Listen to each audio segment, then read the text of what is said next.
I'm EZRAH reporting on today's hottest issues and the biggest stories. This is the Manila Times. President Marcos has approved the Philippine Export Development Plan formulated by the Department of Trade and Industry. Meanwhile, the Regional Comprehensive Economic Partnership, or RCEP, is in effect for the Philippines. The RCEP agreement will bring down tariffs for many imported goods between participating countries in the Southeast Asian nations, or ASEAN. How can we protect our local businesses? And how can we increase our exports? Here with us is Department of Trade and Industry Assistant Secretary Allan Gepty. Welcome to the Manila Times, sir. Yes, Asek, tell us about the Philippine Export Development Plan of the DTI. Well, the Philippine Export Development Plan 2023 to 2028, basically that will be the strategic roadmap to enhance the competitiveness of our export industries. And of course, our intention here, among others, is to develop a strong and innovative export ecosystem. So there are a lot of strategies, of course, that we intend to adopt and implement here. And these strategies basically are more targeted, or I would say granular in approach. So in other words, it has to be not just sector specific, but if possible, it has to be firm specific also. And then, of course, very important that we have to strengthen also the backward and forward linkages to diversify our export. As you know, right now, we really have to do a lot of things so that we can enhance the competitiveness of our export industries, particularly in the area of goods. Because if you will note, when it comes to trade in goods, EZRAH, the Philippines has been, in deficit for so many years. In fact, I have traced the trade performance of the Philippines, and it is shown that as early as the late 60s, the deficit in the traded goods has been creeping in.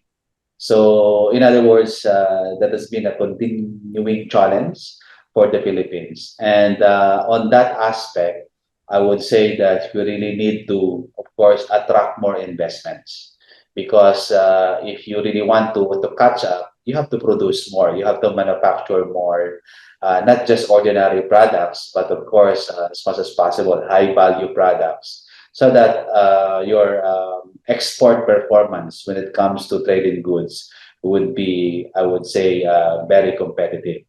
And for you to do that, you really need to attract also more investment.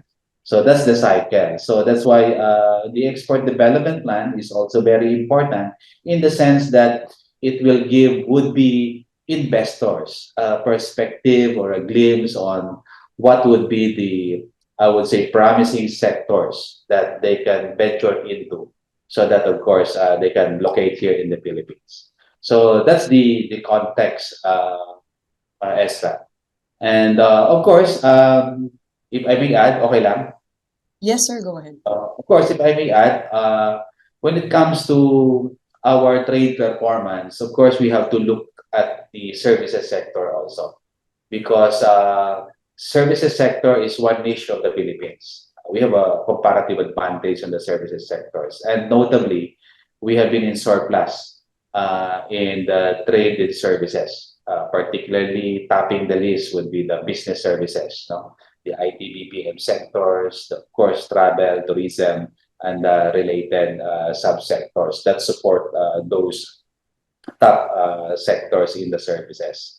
And of course, as I mentioned, yung investment, we have to be more aggressive in attracting investments in the country because basically, the more investments we generate, it would follow that our manufacturing and production capabilities will also improve. So that's why I always say that sometimes there's a direct correlation on the performance on your investments vis-a-vis also your trading goods. So that's how I see it. So, sir, the Philippine Export Development Plan came in the perfect time, especially with the effectivity of RCEP. So what do you think are the ways we can protect our local producers and local businesses from the expected influx of imports? Yes, you are correct on that. No, very timely because the approval of the Philippine Export Development Plan came when RCEP also took effect as far as the Philippines is concerned. So talagang napakalaking bagay ito.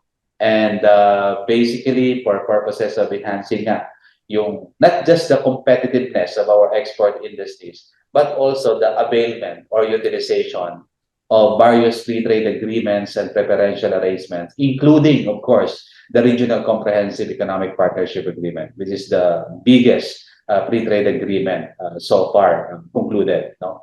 So timing talaga siya, no? So kaya pag pinag-usapan natin ang exports ngayon, ito yung magse-serve na roadmap natin. Now, going back to your question on how do we intend to protect our local industries, there are many ways, no, to do that, Ezra.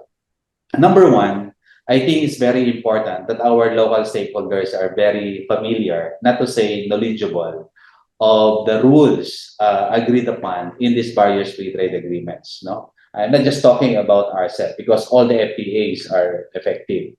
So when I say familiar and knowledgeable, they have to know how to, number one, utilize and avail of these trade rules. Number two, they have to know how to make use of the trade remedies available to them. So what are these trade remedies? Of course, you're familiar of the safeguard measures, we have the anti-dumping measures, and of course the anti-countervailing measures. So basically, these trade remedies are available to our stakeholders. So, and the utilization of these trade remedies are there to, in a way, ensure that there will be a level playing field when it comes to competition. So, for example, you talk about safeguard measures. Safeguard measures is available if there is a sudden and sharp increase of importation on a certain product that basically threatens your local industry. So basically, the products may not be the same. It could be a light product. So in that aspect, the local industry will have to be vigilant in monitoring the influx of imported products. And if they see that the influx of these imported products threatens their local industry, at the very least, then they can, of course, initiate the safeguard measure. They can file a petition for that. So with that, the government can evaluate the same and then, of course, apply the necessary and appropriate safeguard measures. Now, the question is, how do you empower these stakeholders or local stakeholders? Because it's very important that they will have access to information and data. So, dapat alam nila gaano ba kadami yung pumapasok na na mga imported products. So, timely rin that our Bureau of Import Services recently, last May, I think May 30, if I'm not mistaken, or May 31, launched the import surge monitoring system. I'm not certain with the date, EZRAH, but that was last May. So the import surge monitoring system, basically, our department, through the Bureau of Import Services, monitors the influx of these various products being imported in the country on a per tariff line basis. So ibig sabihin, very specific. Of course, there are data naman available sa, let's say, sa trade map, you gather the export-import data. But the import surge monitoring system, basically, I would say, very precise, and we source the data from the Bureau of Customs itself. And then we will provide a mechanism by which our local stakeholders or the company interested to monitor their product can enroll in that system. And of course, BIS, the Bureau of Import Services, will monitor the flow of these imported products. And then, of course, as I mentioned, if there is any unwarranted surge of importation or unreasonable movement when it comes to the inflow of imported goods, then the necessary steps can be taken. Another program that we intend to, of course, implement to support our local stakeholders is the what you call the continuing education campaign. No, so this is the trade education and advocacy campaign. Okay, so it's trade education and advocacy campaign. Trade education, because more than informing them, you really have to educate them about the various trade rules and also investment rules. Because we're not just talking here about export and import, we're also talking about opportunities abroad for our professionals and service providers. So they have to know what are the commitments of our trading and investment partners under these FTAs that we have forged with them. So very important then. And of course, the advocacy campaign basically calls upon our local stakeholders to make use of these FTAs. Kasi we have noted that there are still a lot of companies who I would say not availing fully the benefits of the FTA. Kasi they have to think that this FTA is actually a tool. They have to use the same. Pag hindi po kasi ginamit siya, sayang. No? It offers a lot of advantages, it offers a lot of benefits, but if you will not make use of the same, then of course, you will be missing a lot of opportunities. And then of course, they have to know also that when you talk about FTAs, you're not just talking about, trade liberalization, meaning you have reduced or you have eliminated tariff rates. We're also talking about rules. We're talking about disciplines. We're talking about access. We're talking about commitments of trading partners. And it covers a lot of areas on services and investment. So for example, you have professionals, you have, of course, uh, construction industry, you have retail industry, wholesale, logistics, almost all sectors and subsectors are basically covered in this FTA, particularly the Regional Comprehensive Economic Partnership Agreement. Protection and enforcement of your intellectual property rights. We have a very comprehensive chapter on that. You want to avail of some policies or provisions related to competition to ensure fair competition in the market, then they have to know how to make use and of course inform trading partners to apply this commitment under the agreement. So ito yung mga ginagawa namin. So we really have to launch this intensified education and advocacy campaign. Of course, other activities would include the conduct of a regular or annual international trade forum. So that would be a good platform also by which we can engage with stakeholders so that we will know the concerns, the issues that they face in doing business in the RCEP region.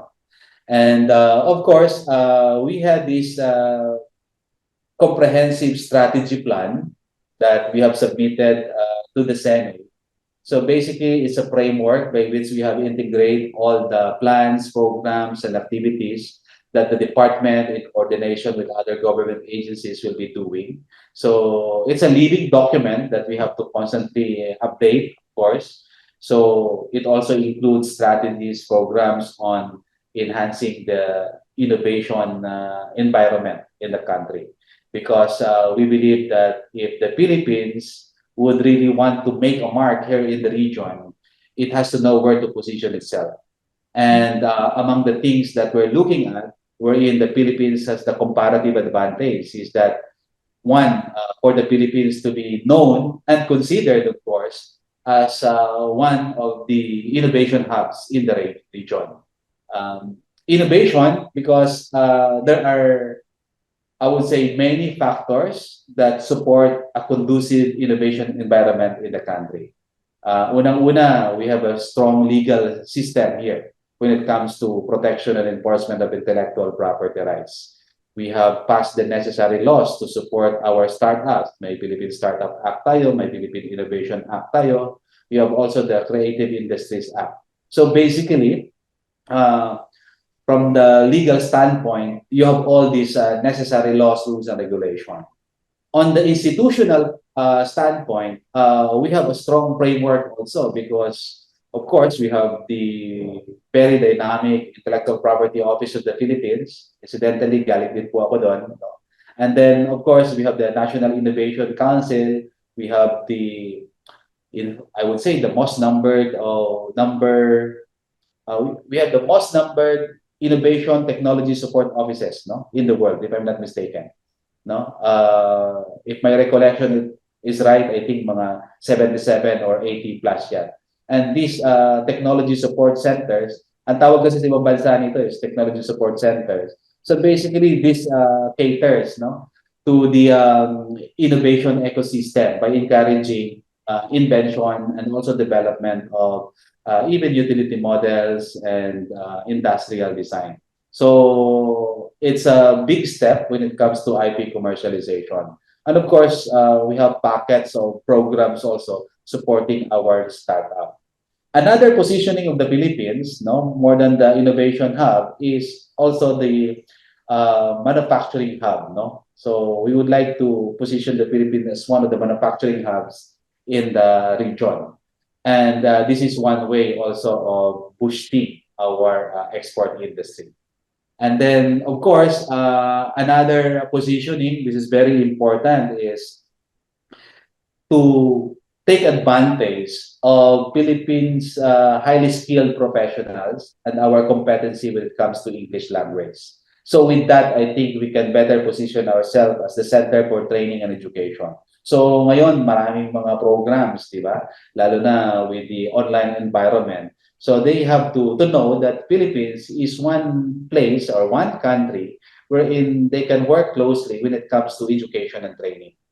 And then, of course, the last one that I can share would be positioning the country as the center also for research and development. So I think in the past, there are many research centers and research institutions established here in the Philippines. So I think with our vast network of state universities, colleges, and research and development institution, I think we can do well in that particular area. So yun lang yung ilan siguro sa mga major strategies, programs, and plans that we are planning to, of course, implement and continue to implement.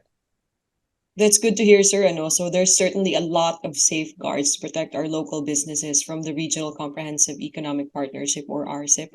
And the DTI is also doing its part to promote our local industries. So with what you said, sir, so we shouldn't look at RCEP as a threat, but we should also look at it as an opportunity. Opportunities talaga, Ezra. I am, a strong advocate of RCEP. Not that I serve as the country's lead negotiator, but I always tell our stakeholders that look at it, as a platform of past opportunities. So what do you think the Philippines has a lot to offer in the export, ASEAN export market? Well, when it comes to export, of course, topping the list of Philippine exports right now is the, electronic products. The electronic products. Offhand, when it comes to export, it accounts to around 57%, of our total exports. So basically, we're very strong on electronic products. All right. Thank you so much, sir. There certainly is a lot of opportunities for RCEP and the Philippine Export Development Plan. And thank you for expressing such strong optimism. Department of Trade and Industry Assistant Secretary Allan Gepty, maraming salamat po. Okay, thank you, Ezra.